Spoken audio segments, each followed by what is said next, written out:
코리 텐 붐이라는 여자분이 있습니다. 이 분이 가정이 그 개혁주의의 가정으로 정말 진실로 하나님을 사랑하는 가정이었는데, 그 신앙 때문에 제2차 세계대전 때 유대인들을 숨겨주고 도와주었습니다. 그러다가 결국 나치한테 잡혀서 수용소로 잡혀가게 됩니다. 거기에서 이 코리 텐 붐이라는 여성은 이 수용소에서 아버지와 어머니를 잃고 이제 혼자 살아남게 됩니다. 이 상황 가운데서 여자가 당연히 좌절하고 분노에 차서 하나님을 원망할 수도 있었지만, 오히려 예수님을 사랑했고 오히려 교회마다 다니면서 예수님의 사랑과 용서, 은혜에 대해서 전하고 다녔습니다.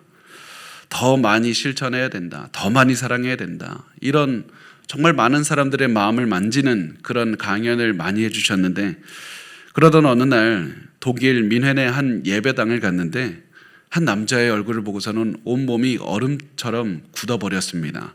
왜냐하면 그 남자가 누구였냐면 수용소에서 자기 샤워할 때 샤워실 문을 지키던 그런 경비원이었기 때문에 그렇습니다. 그 남자의 얼굴을 보자마자 갑자기 모든 기억이 되살아났습니다. 조롱하던 그 수용소에 있었던 조롱하던 사람들의 얼굴, 그 모든 사람들로 가득했던 그 너무 힘들게 만들었던 그 방, 그 옷더미들에 쌓여 있었던 그리고 쾌쾌한 그 냄새와 언니의 고통스러운 얼굴까지 기억이 났습니다. 그리고 더 놀라운 것은 그 남자가 코리 텐 붐을 알아본 겁니다. 그리고 그 사람은 이 여인에게 다가와서 환하게 미소 지으면서 허리를 숙이면서 말을 했습니다. 당신의 메시지가 얼마나 감사한지 모르겠습니다. 당신이 말한 대로 하나님께서 내 죄를 씻었다니까 얼마나 그 생각만 해도 놀랍습니다. 그러면서 그 남자는 이 여성의 손을 잡으려고 했습니다. 지금까지 코리 텐 붐은 사람들에게 용서의 필요성에 대해서 여러 번 설교했지만 도저히 손을 들지를 못해서 이 손이 몸에 탁 붙여서 도대체 움직일 수가 없었습니다.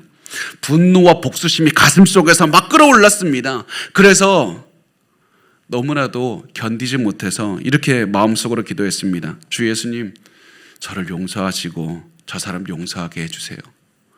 그런데 아무리 미소를 지으려고 해도 미소가 지어지질 않았고, 손을 올리려고 몸부림을 쳤지만 도저히 할 수가 없었습니다. 그래서 마음속으로 또다시 기도합니다. 예수님, 제가 그 사람을 용서할 수 없습니다. 당신의 용서를 저에게 주시옵소서. 그리고 드디어 힘을 내서 그 사람의 손을 잡았을 때 놀라운 일이 벌어집니다. 마치 전류가 코리 텐 붐의 어깨에서 시작되어서 팔을 타고 손까지 흘러서 그 남자에게 전달되는 것 같았고, 그 순간 자신의 마음속에 이 낯선 사람을 향한 사랑이 솟구쳐 오른 겁니다. 이 사랑이 거의 이 여성을 짓누를 정도로 강렬한 그런 전류였다고 합니다. 그리고 그때 이 여성은 깨달았습니다. 하나님의 치유는 우리의 용서나 나의 선함에 달려있는 것이 아니라 하나님께 달려있다. 하나님께서 주시는 것이다. 그분이 우리에게 원수를 사랑한다고 하셨던 그 말씀에 우리가 순종할 때 하나님의 사랑을 체험하도록 허락하신다. 여러분, 이 사람의 이야기가 여러분에게도 적용이 되었으면 좋겠습니다. 여러분에게도 그리스도의 사랑으로도 품기가 너무 어려운 사람이 있지 않습니까? 제가 사실은 추석 때만 오면, 설만 오면 항상 이 질문을 던지고 이 도전을 드립니다. 우리 특히, 왜냐하면 가족들 중에 특히 품기 어려운 사람들이 있기 때문에 그렇습니다. 이 사람만큼은, 이 가족만큼은, 내 부모, 내 친구, 내 형제만큼은 내가 도저히 사랑하기가 어렵습니다. 나 이 사람 전도할 수 있겠어요? 도저히 못합니다. 이런 생각이 많이 들게 되는데요. 그 이유가 뭐냐면 우리나라가 특히 가족 중심의 사회이기 때문에 그렇습니다. 어릴 때부터 가족의 하나가 되고 가족이 자주 모이고 이런 가족이 끈끈하게 모이는 때가 많기 때문에 오히려 가족들 안에서 증오심이 드러날 때도 사실 많이 있습니다.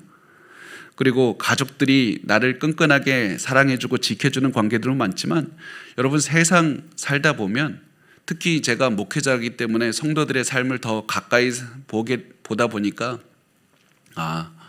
정말 힘들어하는 가정들이 이렇게 많구나, 그것을 제가 체험하게 됩니다. 여러분, 특히 이번에 추석 때 가슴을 아프게 하는 가족이 있습니까? 그러면 그 사람을 생각하면서 이렇게 기도해 주셨으면 좋겠습니다. 하나님, 저 그 사람 못 사랑하겠어요. 용서하지 못하겠습니다. 그러니까 그 사람을 용서하지 못하는 나를 용서해 주시고 그 사람도 하나님의 사랑으로 품게 해 주십시오. 내가 은혜로 용서받았습니다. 마찬가지로 그 사람 정말 나쁜 짓 나에게 많이 했는데 하나님 그 사람도 은혜로 용서받을 줄 믿습니다. 그 사람에게 복음을 주시고 그 복음을 전하는 통로가 내가 되게 해 주시옵소서. 여러분 이런 기도를 꼭 해주셨으면 좋겠습니다. 그리고 혹시라도 또 이런 관계들도 있습니다. 가족들 중에 이제 너무 관계가 멀어져서 이제 너무 다가갈 수도 없게 된 관계들이 굉장히 많습니다. 그러면 여러분 그 사람을 위해서 특히 기도해 주시고 복음으로 여러분의 마음과 그 사람의 마음을 덮어달라고 그렇게 기도하시길 바랍니다. 제가 이렇게 간곡하게 부탁드리는 이유는 바로 이때가 우리의 한계를 뛰어넘는 때이기 때문에 그렇습니다. 우리의 한계는 내가 좋은 생각하고 긍정적으로 생각하고 모든 것이 성공해서 잘 될 때 한계를 뛰어넘는 게 아니라 내 앞에 도저히 넘을 수 없다는 그런 생각이 드는 사람이 있고 장애물이 있을 때 그때 우리가 한계를 뛰어넘는 그런 능력과 영성을 갖게 되는 겁니다. 우리가 도저히 전도할 수 없다고 생각이 드는 그 사람에게 전도할 수 있다면 그 누구에게도 전도할 수가 있는 겁니다. 우리가 도저히 저 사람은 용서할 수 없다는 생각이 든다면 그래서 그 사람을 드디어 용서하게 된다면 그때 비로소 이 세상에 용서하지 못할 사람이 없는 겁니다. 은혜를 기억하시고 은혜로 여러분의 마음을 채우시고 은혜가 다른 사람 여러분이 특히 불편해하는 그 사람의 마음에 가득하기를 기도하십시오. 저 사람 천국 못 갈 것 같은데 저 사람 교회 다니는데 아이 저 사람이 무슨 천국이야. 그렇게 비판하는 마음이 든다면 저 사람 하나님 은혜를 체험하게 해주십시오. 그렇게 하나씩 용서하고 사랑하고 은혜로 여러분의 마음과 여러분의 삶과 여러분의 입술과 여러분의 행동을 채워가기 시작하면 지금까지 인식하지 못했던 놀라운 기적이 여러분에게 일어날 뿐만 아니라 그 사람에게도 일어나는 것을 보게 될 겁니다. 여러분이 도저히 손을 뻗을 수 없었던 그 사람에게 용기를 내서 하나님의 능력으로 손을 뻗어서 손을 잡고 기도해 줄 때 도저히 저 사람 구원 못 받을 것 같다고 생각하던 사람이 눈물을 흘리며 회개하게 될 것이고 여러분을 통해서 새로운 삶을 살게 될 겁니다. 최소한 그게 하나님께서 이루시지 않는다 하더라도 여러분의 삶 자체가 그때부터 엄청난 변화가 일어날 겁니다. 그리고 여러분의 삶의 변화가 일어난 것을 보면서 한 가지 반드시 깨닫게 될 겁니다. 아, 하나님은 나를 먼저 변해서 딴 사람 변화시키시는구나.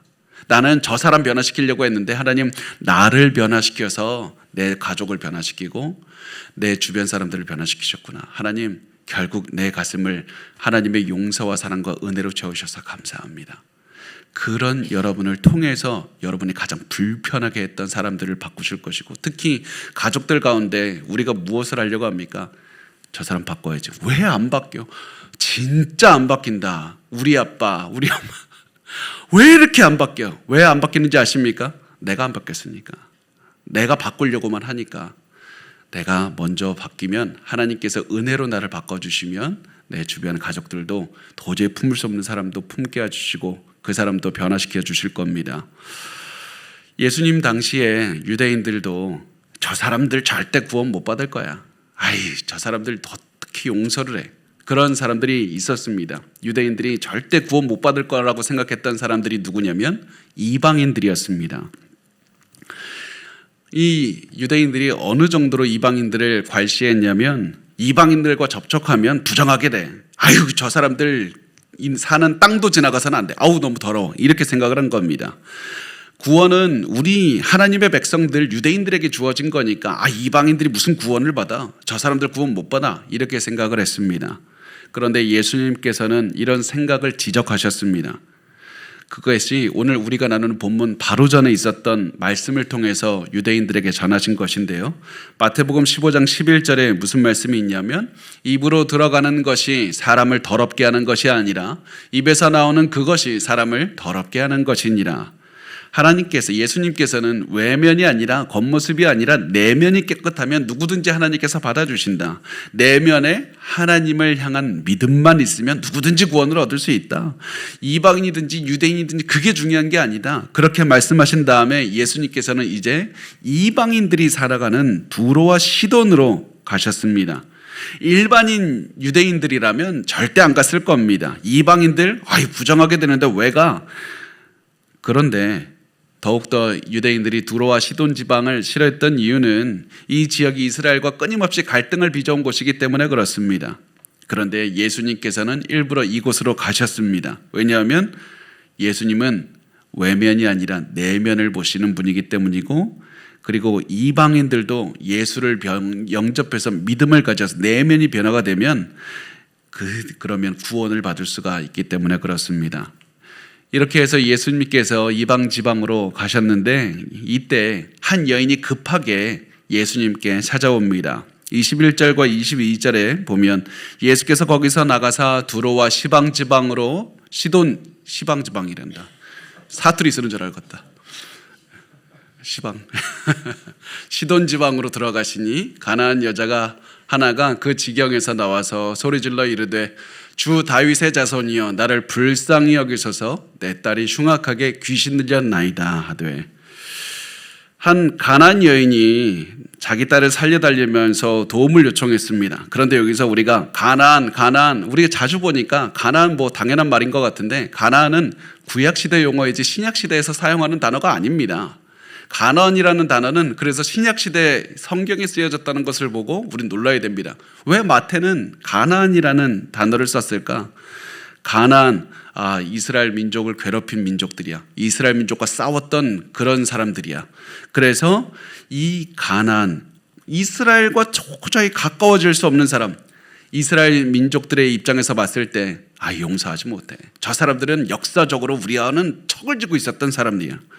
이 사람들은 절대 구원받지 못한다고 생각을 한 겁니다. 그런데 이 여인이, 가나안 여인이 예수님께 다가와서 놀라운 고백을 하는 겁니다. 뭐라고 하냐면 주 다윗의 자손이요.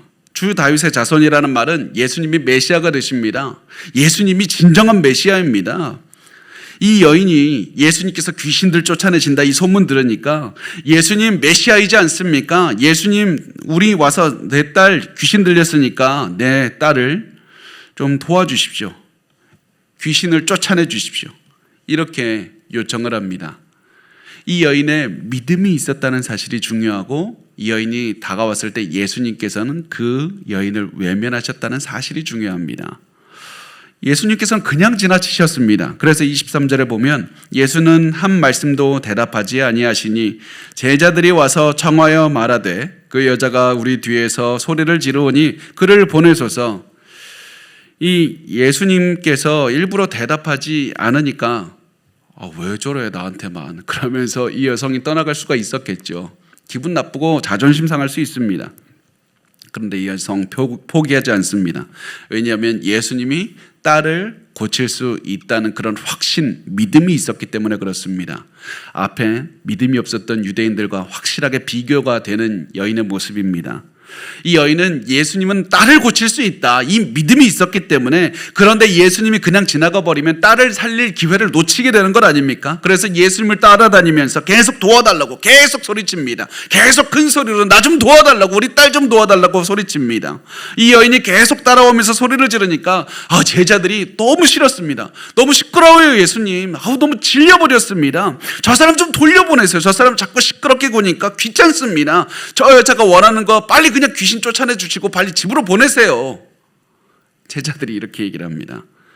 그 말을 듣고 예수님께서 그래 내가 듣고 너의 딸을 고쳐주겠다 하는 것이 아니라, 예수님은 선뜻 이해가 되지 않는 말씀을 하십니다. 24절에 예수께서 대답하여 이르시되 나는 이스라엘 집에 잃어버린 양 외에는 다른 데로 보내심을 받지 아니하였노라 하시니, 이스라엘 집에 잃어버린 양 외에는 다른 데로 보내심을 받지 않았다. 이 말은 쉽게 얘기하면 나 이스라엘 사람들 돕는 것만으로도 바빠. 이게 내가 해야 되는 일이야. 나 지금 이거 해야 된다. 예수님 왜 이렇게 강하게 말씀하셨을까요? 그 이유는 이 여인의 믿음을 보기 위해서 그러셨던 겁니다. 이 여인의 믿음을 드러내신 겁니다. 왜냐하면 여러분 기억하십시오. 믿음 있는 사람은 절대 물러서지 않습니다. 믿음 있는 사람은 장애물 앞에 물러서지 않고 끝까지 인내하고 끝까지 추구하고 끝까지 다가갑니다. 예수님을 믿는 사람은 끝까지 기도합니다. 예수님을 믿는 사람을 정말 끝까지 기도하기 때문에 끝까지 기도하라고 그렇게 간구할 그래 제가 여러분에게 부탁할 필요도 없는 겁니다. 왜냐하면 믿음이 있는 사람은 끝까지 경주하기 때문에 그렇습니다. 이 여인은 예수님께서 자신의 딸을 도우실 수 있는 능력이 있다는 사실도 알았고, 예수님께서는 선하신 분이다, 나를 도와주시는 선한 분이라는 사실도 믿었습니다. 그랬기 때문에 이 진정한 믿음을 가지고 끈질기게 매달린 것이고 끈질기게 붙잡은 겁니다. 여러분, 우리가 부족한 게 이겁니다. 정말 우리가 진정한 믿음을 가지고 있으면 우리 끝까지 몰아붙여야만 되는 겁니다. 포기하니까 안 되는 겁니다. 중간에 자꾸 기도를 쉬니까 일이 일어나질 않는 겁니다. 여러분, 너무 안타까운 것은 제가 어렸을 때 많이 들었던 간증 중에 무엇이 있었냐면, 내가 기도원 올라가서 나무 뿌리 하나 뽑고 내려오겠다, 내가 그 응답 받을 때까지 내가 나무 뿌리 진짜 뽑아놓는 사람 몇 명 있는지 모르겠지만, 어떤 분은 뭐 기도하다 보면 분명히 자기는 기도원 제일 뒤에서 방석에 무릎 꿇고 기도했는데 기도 끝나고 보니까 제일 앞에 가 있대요. 끈질기게 기도한 겁니다. 그렇게 했을 때 그게 여러분 요즘 시대로 보면 무식해 보이고, 뭐 저런 기도에 매달리냐, 할 게 얼마나 많은데, 그렇게 생각이 들어도 기도에 매달리면 삶이 변하는 겁니다. 기도에 매달리면 하나님께서 들어주시는 겁니다. 여러분, 끈질기게 기도하십시오. 끈질기게 매달리십시오. 그게 진정한 믿음입니다. 그래서 이 여인의 예수님께서 말씀하셨을 때, 예수님께서 나는 이스라엘로 잃어버린 양들에게 보냄을 받았다고 말씀하셨을 때, 여인은 이 반응을 통해서 진정한 믿음이 있음을 보여주었습니다. 25절에 보면 여자가 와서 예수께 절하며 이르되 주여 저를 도우소서, 주여 저를 도우소서. 왜 절을 했습니까? 절을 하는 것은 이 예수님이 메시아라는 것을 인정하는 겁니다. 예수님이 말씀하신 대로 따르겠다는 걸 의미합니다. 주님이시니까, 예수님이 주여 주여 주님이라는 것, 예수님이 메시아니까 예수님께서 말씀하신 말씀만 없어서 내가 따르겠습니다. 예수님만이 우리 딸을 치료할 수 있지 않겠습니까? 그 믿음은 나는 변함이 없습니다. 그렇게 말을 했는데, 이 말을 들은 예수님은 또다시 이 여인의 가슴을 진지게 버리는 듯한 그런 말씀을 하셨습니다. 26절에 대답하여 이르시되 자녀의 떡을 취하여 개들에게 던짐이 마땅하지 아니하니라. 예수님께서 유대인들을 자녀라고 말씀하시고 이방인들을 개라고 비유를 하셨습니다. 이렇게 말씀하신 이유는 실제로 유대인들이 이 당시에 이방인들을 개라고 그렇게 여겼기 때문에 그렇습니다. 그런데 여기서는 한글 성경에 나오지 않는 한 가지 중요한 사실이 하나가 있는데, 예수님의 말씀의 뜻을 이해하기 위해서는 이것을 반드시 봐야 됩니다. 헬라어에서 개라는 단어를 개를 가리키는 두 가지 단어가 있는데요. 그 중에 첫 번째가 쿠온이라는 단어입니다. 쿠온이라는 단어가 더럽게 쓰레기를 뒤져서 쓰레기에서 먹는, 쓰레기를 통해서 시체도 먹고요, 쓰레기도 먹고, 그런 개가 쿠온입니다. 그리고 바로 이 단어가 유대인들이 이방인들을 지칭할 때 부른 이유입니다. 왜 그렇겠습니까? 우리는 음식의 규례를 다 지켜서 정결한 음식만 먹는데 저 사람들은 아무거나 먹어, 참 개처럼 산다, 그렇게 비하하는 말이 이 쿠온이었습니다. 그런데 예수님께서는 여기에서 이 여인에게 쿠나리온이라는 단어를 쓰시는데요, 이 집에서 키우는 개, 애완용으로 키우는 개를 가리킵니다. 예수님께서 여기서 사용하신 단어가 쿠나리온인데, 이 말씀을 하면서 예수님께서는 이 말을 듣는 모든 사람들이 약간 놀라게 하셨을 겁니다. 저 단어가 아닌데 왜 이렇게 말씀하셨을까? 많은 학자들이 이렇게 상상합니다. 예수님께서 이 말씀을 하셨을 때 그 여인을 보면서 미소를 짓고 있었을 것 같다. 표정으로는 그 여인을 받아들이는 듯한 그런 표정을 지으면서 말씀하셨을 것 같다. 모욕하려는 것이 아니라 이 여인의 믿음을 드러내려고 이런 말씀을 하고 계시기 때문에 그렇습니다. 그럼에도 불구하고 누가 너는 애완용 개야 이런 말 들으면 좋아할 사람은 누가 있습니까? 그래서 이 말을 듣고 여전히 예수님께서는 굉장히 귀하게 여기는 개라는 단어를 사용하셨지만, 자신을 개에 비유한 이 말씀을 듣고 이 여인의 마음은 무너져 내렸을 겁니다. 아니 어떻게 사람을 개에 비유했을까? 그런데 여기서 이 여인은 또다시 예수님에 대한 믿음을 드러냅니다. 예수님은 선하시다는 믿음, 예수님은 딸을 고쳐주실 수 있다는 믿음, 그 믿음이 있었던 겁니다. 우리에게도 필요한 것이 믿음입니다. 단순히 하나님께서 우리를 구원해 주실 수 있다는 믿음뿐만 아니라 내 가정을 변화시켜 주실 수 있다는 그 믿음, 내가 변할 수 있다는 믿음, 내가 오늘도 이 나를 힘들게 하는 사람들을 만나서 그들을 넘어가고 사랑으로 품게 해주실 수 있는 위대한 하나님이라는 그 믿음이 있어야 되는 겁니다. 그 믿음을 가지고 이 여인은 또다시 이렇게 믿음을 표현합니다. 27절에 여자가 이르되 주여 올소이다마는 개들도 제 주인의 상에서 떨어지는 부스러기를 먹나이다 하니, 이 여인은 아니 나를 개라고 부르는 게 어디 있습니까? 화를 낸 게 아니라 오히려 더 예수님께 매달렸습니다. 믿음이 있으니까. 예수님은 딸을 고칠 수 있는 능력이 있다. 이 사실 앞에서, 이 믿음 앞에서 자존심을 내려놓습니다. 나 자존심 세우는 게 무슨 의미가 있어? 어리석은 것이지. 내 딸을 고쳐줄 수 있는 그 예수가 있는데 내가 자존심을 내려놓고 예수를 붙잡으면 내 딸이 사는데 그게 무슨 상관이냐?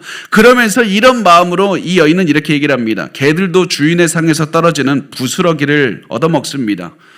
부스러기를 요즘 말로 표현하면 이 남은 음식, 잔반, 이 음식 떨어진 것들, 뭐 그런 것들, 남은 음식들 다 먹습니다. 이렇게 얘기를 하는 겁니다. 내가 여인이 말했던 것은 내가 남은 음식만 있다고 그 음식이라도 먹을 수만 있다면 저 그렇게 하겠습니다. 저 도와주십시오. 왜 그렇습니까? 이 여인의 생각에는 한 가지 믿음이 굳건하게 자리 잡았기 때문에 그렇습니다. 제가 계속해서 반복하면서 강조하는 건 내 딸은 심히 고통받고 있고 내 딸은 하나님의 도움이 필요하고 바로 예수께서 그 도움을 줄 수 있다. 그게 이 여인이 가져오고 있었던 믿음이었기 때문에 자존심도 내려놓을 수 있었고 예수님만 굳게 붙잡을 수 있었던 겁니다. 그래서 내가 하나님의 식탁, 메시아의 식탁에 손님으로 앉을 자격은 없더라도 내가 개라고 한다라도 최소한 하나님의 이 주시는 이 하나님의 백성들에게 주시는 언약의 그 충분한 식탁 교제가 아니다 할지라도 식탁에서 떨어지는 그런 자비의 부스러기라도 내가 먹고 싶습니다. 나 조금이라도 주세요. 그거면 충분합니다. 여러분, 이것이 바로 우리가 예수님께 나오는 자세입니다. 이게 어떤 자세입니까? 은혜를 바라보는 자세입니다. 은혜가 무슨 자세입니까? 나는 도저히 하나님 앞에 나아갈 수가 없는데 하나님께서 나를 어떠한 방식으로든지 나 받아주기만 해주십시오. 내가 하나님께서 주시면 내가 기쁨으로 감사함으로 받겠습니다. 이것이 바로 은혜를 받은 사람의 모습인 겁니다. 예수 그리스도를 믿는 사람은 예수님께서 주시는 그 믿음, 주시는 모든 것들을 기쁨과 감사로 받는 겁니다. 여러분, 그래서 지금 여러분이 힘들어하는 그 사람을 포용하지 못하는 그런 용서의 마음과 사랑의 마음, 하나님 나에게 부스러기라도 주십시오. 나에게 부어주셨고 나를 용서해 줬던 그 은혜를 내가 그 사람에 대해서 갖게 하시고 그 사람에게 은혜를 전파하게 하시고 그 사람을 변화시키게 도와주시옵소서. 이렇게 기도하시기 바랍니다. 자, 그렇게 해서 예수님께서 이 말을 듣고 말씀합니다. 이에 28절에 예수께서 대답하여 이르시되 여자야 너의 믿음이 크도다. 내 소원대로 되리라 하시니 그때로부터 그의 딸이 나으니라. 이 여인의 예수님께서 너 기도 끈질기다이 그렇게 말씀하시면서 칭찬합니까? 믿음이 크도다. 예수님께서 보고 싶었던 것이 이 믿음이었습니다. 이 여인은 예수님께서 이 믿음을 드러내는 시험에 통과한 겁니다. 예수님께서는 이 여인이 믿음이 있었기 때문에 그 믿음대로 주신 겁니다. 간절히 바라던 대로 그 여자의 딸이 낳게 되는 겁니다. 여러분, 우리 다시 한번 강조합니다. 믿음은 끝까지 포기하지 않는 겁니다. 끝까지 기도하는 겁니다. 끝까지 하나님의 은혜를 바라는 겁니다. 믿음은 끈질긴 겁니다. 믿음은 질긴 겁니다. 믿음은 그래서 삶의 자세를 변화시키는 겁니다. 삶에 다른 삶을 살 수밖에 없는 겁니다. 여러분, 우리 믿음을 가지셔야만 됩니다. 하나님, 내 인생을 고쳐주신 하나님, 다른 사람을 품을 수 있는 마음도 주실 줄 믿습니다. 저 사람도 변화시킬 수 있습니다. 그 믿음으로 사시고 그렇게 믿음으로 사람들을 만나면서 사셔야 됩니다. 그런데 예수님은 이방인들에게 이제 이 여인 하나만 고치는 것이 도와주는 것이 아니라 다른 이방인들도 도와주기를 원하셨습니다. 그런데 놀라운 것은 예수님께서 이방인들을 그냥 도와주는 게 아니라 말씀을 가르치기 시작하셨다는 겁니다. 그래서 29절에서 31절 우리 한번 같이 읽도록 하겠습니다. 29절에서 31절입니다. 시작. 예수께서 거기서 떠나사 갈릴리 호숫가에 이르러 산에 올라가 거기에 앉으시니 큰 무리가 다리 저는 사람과 장애인과 맹인과 말 못하는 사람과 기타 여럿을 데리고 와서 예수의 발 앞에 앉힘에 고쳐주시니 말 못하는 사람이 말하고 장애인이 온전하게 되고 다리 저는 사람이 걸으며 맹인이 보는 것을 무리가 보고 놀랍게 여겨 이스라엘의 하나님께 영광을 돌리니라. 아멘. 여기서 우리가 성경에서 산이 등장할 때마다 굉장히 주의 깊게 봐야 된다는 것을 제가 몇 번 강조를 했습니다. 왜냐하면 산 꼭대기는 신을 만나는 곳이라고 사람들은 생각을 한 겁니다. 예수님께서 산에 올라가셨다는 것은 이제는 예수님이 신을 만들어 산에 올라가신 것이 아니라 하나님께서 산 위에 내려오신 것을 보여줍니다. 신의 산에서 사람들이 그래서 하나님을 만났고, 그리고 그 산상수훈의 말씀에서 예수님께서 산 위에서 유대인들을 가르치셨습니다. 마태복음 5장 1절에 보면 예수께서 무리를 보시고 산에 올라가 앉으시니 제자들이 나온지라. 앉는 것은 가르치는 사람의 자세이고 권위자의 모습입니다. 지금 이방인들에게 대하는 산 위에 올라가서 앉으시고 말씀을 가르치는 것과 유대인들에게 말씀을 가르치기 위해서 산 위에 올라가서 앉으시는 것 똑같이 벌어집니다. 그리고 이렇게 말씀을 가르치셨을 때 많은 사람들이 질병 있는 사람들, 아픈 사람들 다 데리고 왔습니다. 그리고 예수님께서는 이전에 유대인들을 고치셨던 것처럼 이방인들도 고쳐주십니다. 그 많은 고쳐주신 그런 그 질병이나 그 아픔 중에서도 특히 예수님께서 앞을 못 보는 사람의 눈을 치료하셨다. 이거는 엄청난 겁니다. 우리는 그냥 예수님께서 맹인들의 눈을 치료하셨다 나오니까 이게 당연한 것처럼 보이지만 성경에서 예수님께서 이 눈을 고치는 것은 하나님만이 가능한 겁니다.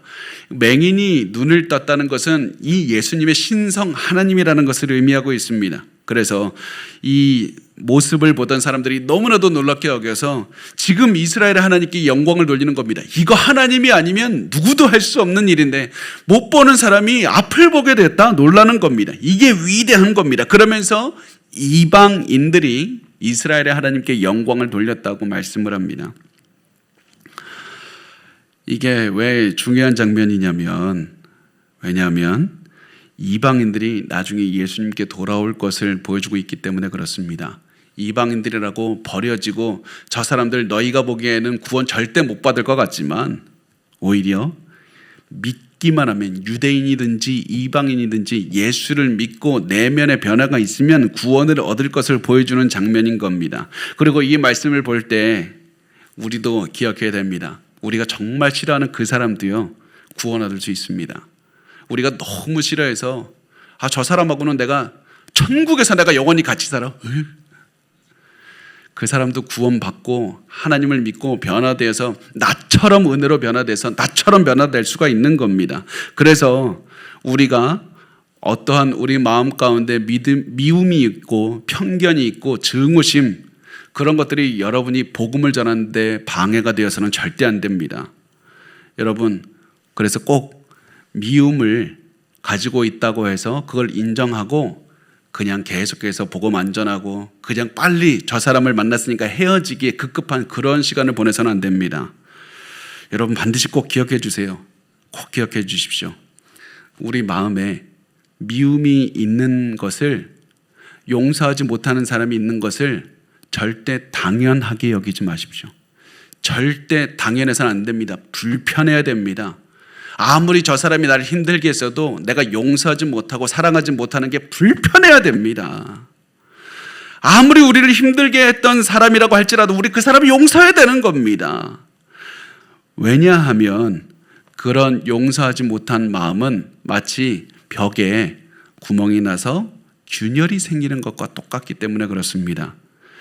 균열이 하나 생기면 그냥 괜찮고 그 상태로 있을 것 같지만 그 실금이 간 것이 시간이 지날수록 굉장히 길어지고 커져서 결국 벽을 무너뜨리는 겁니다. 우리가 사랑하지 않고 용서하지 못하는 것이 당연히 있어서 우리의 마음의 벽에 균열이 생기기 시작하면 조금 두면 우리 마음이 무너지게 됩니다. 힘들게 돼요. 그러면서 저 사람도 용서 못하고 저 사람도 용서 못하고 저 사람 절대 사랑 못해. 그러면서 우리 주변에 순식간에 사랑하지 못하는 사람들로 가득 넘치게 되는 겁니다. 그러면 우리의 인생이 어떻게 되는지 압니까? 우리 마음속에서 괴로움과 두려움과 아픔과 분노가 가득 차서 도저히 그 스트레스 때문에 견디지를 못하게 됩니다.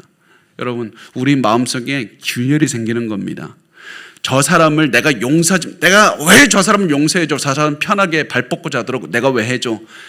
그 사람을 위해서 하는 것이 아니라 여러분 스스로를 위해서라도 용서하시고, 내가 사랑하지 못하고 복음을 전하기 꺼리끼게 되는 사람이 있는 것을 당연하게 여기지 마십시오. 기도하셔야 됩니다. 우리가 이번 추석 때 특히 힘들게 만드는 가족들이 있습니까? 그 가족들을 품어주시고 복음을 꼭 전해주십시오. 그렇게 해서 복음을 전하고 그 사람까지 용서하면 용서하지 못할 사람이 없고 사랑하지 못할 사람이 없고 내 마음은 훨씬 넉넉하고 풍성해져서 하나님의 놀라운 사랑을 체험하게 될 겁니다. 자, 이제 예수님께서 이방인들을 가르쳐 주시고 고쳐 주셨는데 여기서 예수님 그치지 않습니다. 예수님은 항상 한 걸음 더 나아가세요. 예수님은 이 사람들을 먹이기로 작정하셨습니다. 32절 말씀에 보면 예수께서 제자들을 불러 이르시되 내가 무리를 불쌍히 여기노라. 그들이 나와 함께 있은지 이미 사흘임에 먹을 것이 없도다. 길에서 기진할까 하여 굶겨보내지 못하겠노라. 예수님께서 사역하신 지 이 사람들과 함께 산에 있은 지 사흘이나 지났고 그 사람들도 계속 함께 있었는데요. 사람들 대부분은 예수님이 온다는 소식을 듣고 급하게 나오느라 음식도 제대로 챙기지 못하는 겁니다. 그동안에 조금 음식은 있었을지 몰라도 3일 동안에 다 먹어서 이제는 배고픈 상황이 되었습니다. 이제 어떻게 해야 됩니까? 어떻게 해야 됩니까? 보통 일반적인 상황에서는 집에 가라고, 먹을 거 없으니까 빨리 집에 가라고 이렇게 해야 되는데 예수님께서는 사람들이 배고픈 상태로 집에 가는 것을 원치 않으셨습니다. 왜냐하면 우리야 택시 타고 가고 버스 타고 가고 지하철 타고 가지만 그 당시에 다 걸어가야 됩니다. 몇 날 며칠을 걸어가야 되는 사람도 있었을 겁니다. 그러니까 아니 배가 고파갖고 힘들어 죽겠는데 막 또 집에 굶긴 채로 걸어가라? 그거는 정말 이 사람들이 가다가 기절할 수도 있다. 그래서 예수님이 말씀하시기 전에 제자들은 그 배고파서 이제 사흘이나 된 상황을 보고 제자들은 아마 이렇게 생각했을 겁니다. 빨리 집에 보내야 되겠다. 예수님 빨리 저 사람들 보내서 배고픈데 빨리 집에 보내고 우리 밥 먹으러 갑시다. 그런데 예수님은 제자들의 생각을 너무나도 잘 알고 계셨습니다. 그래서 예수님 이렇게 말씀합니다. 내가 무리를 불쌍히 여기노라. 그들이 나와 함께 있은지 이미 사흘이며 먹을 것이 없도다. 길에서 기진할까 하여 굶겨보내지 못하겠노라. 이거를 다른 말로 표현한 것은 표현하면 이렇습니다. 너희 이 굶주린 사람들 집에 그냥 보내려고 그럴 거지. 나 다 알고 있어. 근데 나 그렇게 하고 싶지 않다. 나 따라온 사람들이 굶주린 채 집에 가다가 기절하면 그게 어떻게 된 일이냐. 그거 용납하지 않는다. 그 사람들 절대 쓰러지게 놔둬서는 안 된다. 그 말을 들은 제자들의 표정은 이제 굳어져서 도대체 어떤 걸 하시려고 또 그런 표정이 있었습니다. 그러면서 이렇게 말을 합니다. 33절에서 36절에 보면 우리 같이 읽을까요? 시작. 제자들이 이르되 광야에 있어 우리가 어디서 이런 무리가 배부를 만큼 얻으리이까? 예수께서 이르시되 너에게 떡이 몇 개나 있느냐? 이르되 7개와 작은 생선 2마리가 있나이다 하거늘 예수께서 무리에게 명하사 땅에 앉게 하시고 떡 7개와 그 생선을 가지사 축사하시고 떼어 제자들에게 주시니 제자들이 무리에게 주매. 아멘. 제자들이 이렇게 말합니다. 예수님, 이 광야 사막 한가운데서 사람들의 배를 부르게 할 수 있을 만큼의 떡을 어디서 구하겠습니까? 그 말을 듣고 많은 성도들이 놀라합니다. 야, 방금 전에 오병이어 봤잖아. 근데 왜 똑같은 상황에 놓였는데 제자들은 이렇게 또다시 이 사람들을 먹일 방법이 없다고 그렇게 말을 할 수가 있는가? 이 사람들 이상해. 그렇게 생각을 하는데요. 우리가 성경을 읽을 때마다 반드시 꼭 기억하셔야 되는 거 한 가지가 있습니다. 제자들이 멍청하지 않아요. 굉장히 똑똑한 사람들인 겁니다. 그럼에도 불구하고 제자들은 예수님을 앞에 두고서 오병이어 겪은 지 얼마 안 됐는데 또다시 사람들이 먹을 것이 없을 때 예수님 먹을 거 없어요. 어디서 구해요? 이런 얘기를 하는 겁니다. 왜 그랬을까? 학자들은 대표적으로 이제 세 가지 이유가 있었을 것이다. 이 중에 하나가 이유였을 수 있다고 얘기를 합니다. 첫 번째는 무엇이냐면 사람은 참 빨리 잊는다. 사람은 우리도 그러지 않습니까?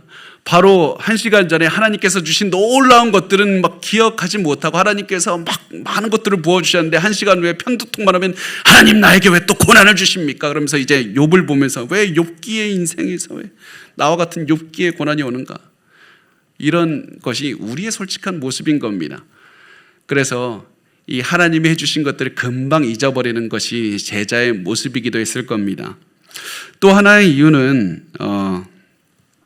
제자들은 오병이어의 기적이 유대인들에게만 벌어졌다고 생각하기 쉬웠을 겁니다.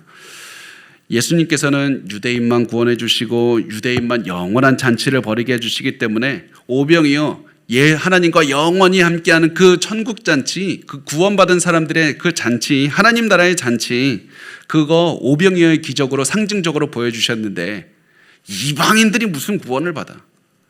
이방인들에게 예수님께서 똑같은 기적을 베풀어 주실 리가 없어. 이랬을 수도 있습니다. 마지막 가능성은 오병이어의 기적이 워낙 특별하니까 매일 일어나면 기적이냐? 그렇게 생각을 해서 예수님, 오병이어의 기적 또 일어날, 그렇게 큰 규모의 대단한 기적이 또 일어날 일은 없다. 그래서 예수님께서 이번에도 기적을 벌이시지 않을 것 같다는 생각을 한 것 같습니다. 그런데 예수님께서는 누구나 예수님께 오면 매일매일 그 오병이어의 기적, 그 칠병이어의 기적을 체험하게 하시는 분입니다. 누구나 오기만 하면 그 구원의 능력을 체험하게 하시는 분입니다. 그래서 예수님께서는 제자들에게 떡 얼마나 되냐 이게 물으셨고 제자들은 떡 7개와 생선 2마리, 두어 마리가 있다고 말씀을 하십니다. 이 양은 당연히 굉장히 적은 양이죠.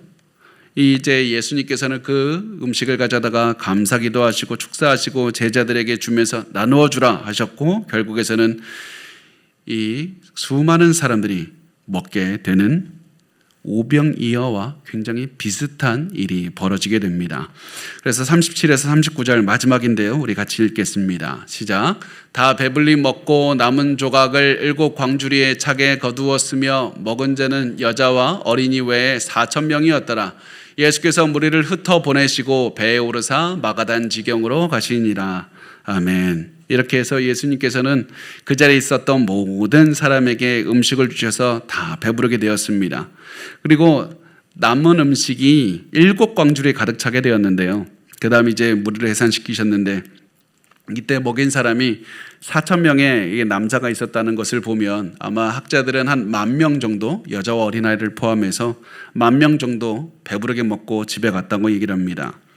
여기서 보면 오병이어의 기적, 유대인들을 먹인 기적에서는 12광주리가 남았고 이방인들을 먹인 이 기적에서는 7광주리가 남았습니다. 왜 그랬을까요? 이방인들은 7광주리니까 훨씬 너네는 은혜가 작아 이런 겁니까? 그게 아니라 12광주리는 이스라엘 12지파를 상징하고 7이라는 숫자는 완전수를 상징하기 때문에 그렇습니다. 그래서 예수님께서는 이렇게 유대인들과 이방인들을 많이 먹이는 기적을 통해서 유대인과 이방인 하나님께서 그들에게 다 구원을 베풀어 주신다. 이방인들도 예수를 믿기만 하면 구원을 얻을 수 있다. 다 은혜로운 하나님께서 그 사람에게 구원을 주신다는 것을 보여주고 있습니다. 이렇게 기적이 일어나는 것을 보는 제자들은 정말 놀랐습니다. 왜 우리만 구원받아 이상한데? 왜 유대인들에게만 해줘야 되는 저 기적을 이방인들에게도 해주실까? 그래서 그 기적의 의미를 굉장히 이해하기 어려워했을 겁니다. 그런데 예수님의 메시지는 너무나도 명확했던 겁니다. 누구든지 예수를 믿기만 하면 구원을 얻는다. 너희가 보기에 저 사람 구원 못 받아. 무슨 저런 인간이 교회를 저 사람 40년 교회 다녔는데 평생 저 모습이야. 그냥 저 사람 포기해. 그 사람도 예수님의 은혜로 믿음을 얻고 구원을 얻을 수가 있다. 누구든지 포기하지 말고 누구든지 그 품고 복음을 전하라. 그런 말씀을 해주시는 겁니다. 한 이야기가 있습니다. 한 선생님이 그 어린 학생들에게 어느 날 앉혀두고 토마토를 잔뜩 들고 와서요, 이렇게 얘기를 했습니다. 너희 상처 준 사람들이 있지? 너희에게 상처 준 사람들의 숫자만큼 토마토를 가져가서 그 토마토 하나에 너의 상처 준 사람 이름을 토마토 하나에 이름 하나씩 적어라. 그래서 그 말을 들은 아이들은 내가 용서하지 못하는 상처 준 사람들의 수만큼 토마토를 가져갔고 그리고 이름을 적었습니다. 어떤 아이는 토마토가 3개고 어떤 애는 토마토가 30개나 됐어요. 선생님은 이렇게 아이들에게 말씀하셨습니다. 이제 그 이름 쓴 토마토 책가방에 넣고 앞으로 2주 동안 어디를 가든지 들고 다녀야 돼. 가방에 꼭 넣고 다녀야 된다. 너 집에서도 들고 다녀야 돼. 그러자 아이들은 예! 하면서 기뻐하면서 토마토를 들고 집에 갔습니다. 처음엔 너무 재밌었는데 5일째가 되고 6일째가 되니까 너무 불편하고 힘들었습니다. 왜 선생님 이런 걸 요구하신 거야? 이해할 수가 없으니까 2주가 되기도 전에 선생님이 가서 아이들이 물었습니다. 선생님 이거 말도 안 돼요. 뭘 원하시는 거예요? 왜 이거 정말 우리가 이걸 하기 원하시는 거예요? 토마토 진짜 무거워요. 거기다가 토마토가 썩어가고 있어요. 냄새가 나서 다 버려야 됩니다. 그 말을 들은 선생님은 말씀하십니다. 바로 그게 중요한 거야. 용서하지 않는 것은 마치 너의 마음에 썩은 토마토 하나씩 넣고 다니는 것과 똑같아. 너가 어떤 사람을 용서하지 않기로 결심할 때마다 너는 썩은 토마토를 너의 가슴속에 하나씩 심고 다니는 거란다. 너희의 가슴의 짐을 가볍게 하고 썩은 냄새 나는 것을 없앨 수 있는 유일한 방법은 용서하고 사랑하는 거야. 오늘 말씀을 마치면서 여러분에게 한 가지 도전하려고 합니다. 오늘 설교를 들으면서 계속 나를 불편하게 하는 사람, 내가 도저히 포기한 사람, 그래서 복음을 전하기도 힘들어하는 그 사람에 대해서 나눴는데요. 그 이야기를 들으면서 떠오르는 이름 하나가 있든지 떠오르는 얼굴 하나가 있으면 그 사람을 위해서 꼭 기도해 주셨으면 좋겠습니다. 하나님, 저 그 사람 용서할 수가 없어요. 너무 힘들어요. 그런 사람 용서받은 것을 보는 제 마음도 너무 힘듭니다. 저 사람 교회 다니는데요. 교회 다녀도 저 모양 저 꼴이에요. 저 사람 구원받는 게 가능합니까? 나는 포기합니다. 아니, 하나님 포기해 주세요. 그래서 여러분 이런 마음이 들 때 이렇게 꼭 기도해 주십시오. 하나님 제 마음 만져주시옵소서. 복음으로 제가 은혜를 체험하게 하시고 사랑하게 도와주시옵소서. 특히 하나님 이번 추석에 내가 불편한 우리 가족 중에 만나서 우리 아버지 어머니 말 한마디면 내가 상처가 그렇게 돼요. 우리 형제자매가 우리 나를 만나서 무시하는 걸 보면 참을 수가 없어요. 하나님 그 사람을 품을 수 있는 마음을 주시옵소서. 주님의 기적이 내 가슴 속에서부터 시작되기를 원합니다. 이런 마음으로 은혜를 구하시고 사랑하시고 용서하시고 품으시길 바랍니다. 그러면 이번 추석뿐 아니라 우리의 삶 전체가 복음의 기쁨, 용서의 기쁨, 사랑의 썩은 냄새가 아니라 향기가 넘쳐나는 그런 여러분의 삶이 될 겁니다.